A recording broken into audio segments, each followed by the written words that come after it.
এই লাস্ট মোমেন্টে আসে এইচএসসির আগে যে টানে পড়বে সে ভালো করবে, এবং এমন অহরহ উদাহরণ আছে যে আগে থেকে কিছু পড়ে নাই কিন্তু লাস্ট 2-3 মাস বা লাস্ট কয়েকদিন কঠিন টানে পড়ছে, একদম গোল্ডেন ঠাক ভালো নাম্বার।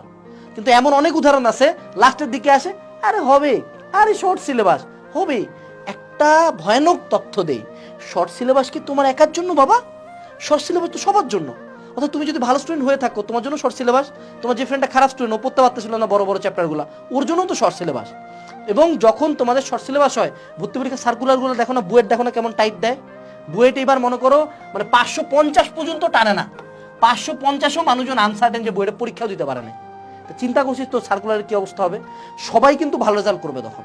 তো যখন সবাই জিপিএ 5 পাইতেছে, যখন সবার নাম্বার ফিজিক্স কেমিস্ট্রি বায়োলজিতে 90% থাকতেছে, তখন যদি কোনো কারণে পিছায় যাও তখন ভর্তি পরীক্ষাটা হবে একটা অভিশাপ।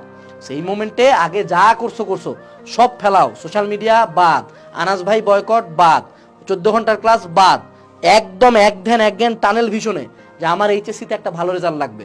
মাথাটাকে ফোকাস করো, দিনরাত 24 ঘন্টা পড়াশোনা শুরু করো। ঈদ শেষ, এখনই পড়াশোনা শুরু করার সময়। এবং তুমি যদি জেদি না হও এই মোমেন্টে, ডেডিকেটেড না হও, কখনোই পরীক্ষার আগের দিনও সিলেবাস শেষ হবে না এবং পরীক্ষার আগের দিনও প্যানিক করবা।